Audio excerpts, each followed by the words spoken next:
Welcome back for day 9. Truly at the home stretch. Again, just so proud of you for just committing to this challenge. Let's get right into it. Yesterday we ended with our leg pull front. We are going to do our leg pull back. So we're going to take the hands behind us here. Okay, now I will show modifications if being on wrists is not okay. Legs straight on the mat.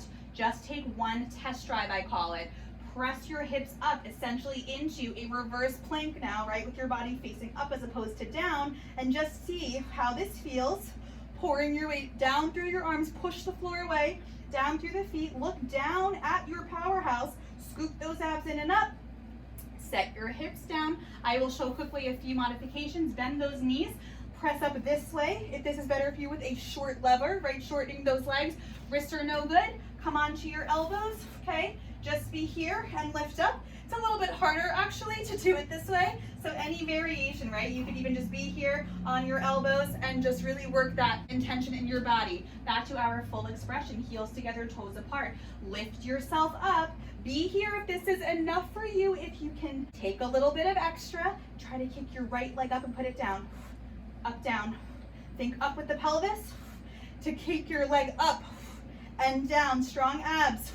Strong arms. Really think up and up. Lower those hips down, stretch over your legs. We are moving down the line in our mat order and things definitely get harder. So no worries if you need to take some modifications here and there, okay? These exercises are getting pretty challenging. We're going to take our kneeling side kicks now. I have come to my knees. I am facing you. I recommend also facing your mat so that it is the long ways. Take your arms out to capital T arms. I'm going to extend my left leg out first to the side. It does not matter. We're going to do both sides. Cartwheeling my right hand down to the mat. I am landing my shoulder right over my wrist, my hip right over my knee. Notice how I'm not too far here, not too far here. Okay, land right in the middle.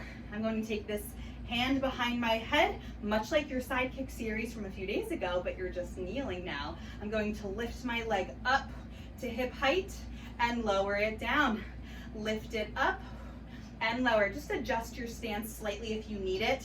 Once you start to lift the leg up and down, you'll notice if you need to kind of give yourself more space. 2 more up, 1 more up.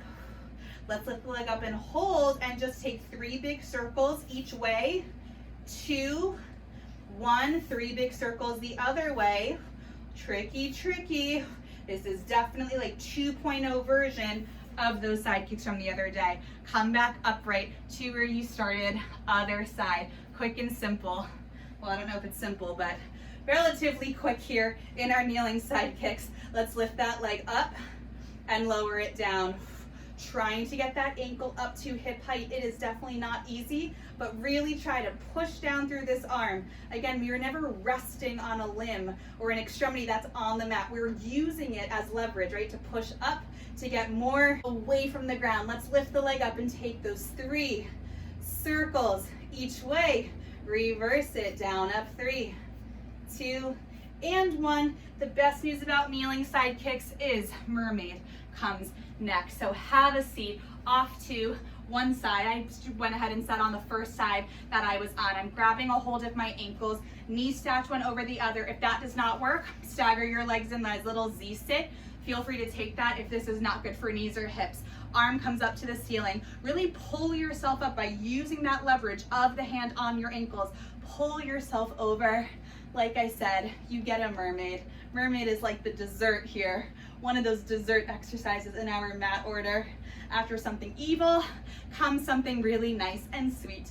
Take it over and over and over.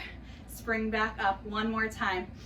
We are just flowing from one thing to the next because you only have 5 minutes to get this in. We're making it count. Let's just take a nice counter stretch. Fall onto that elbow, counter just meaning opposite stretch here. So just make sure you're stretching the opposite side, pushing those ribs up for more length. Swivel those legs around. Let's take the other side. Knee over knee, ankle over ankle, or Z sit if you need to separate those legs for more room. Take that arm up, lifting up, side bend it over. It doesn't look like I'm going very far, but you will feel that intense stretch. Spring back upright, lift the waist, take it over again. If the eyes close, that's how you know it's a good mermaid. Upright again, one more time, inhale. Exhale, go up and over, right? Careful that you don't just kind of like collapse down. I see that a lot. Really lifting up out of it. And then counter stretch, bring that elbow down. Again, push the floor away, right? We're not giving into that arm. Just show that again. Push the floor away. Come on up. Beautiful mermaids. That was your day 9. I will see you tomorrow for your final day of this July challenge.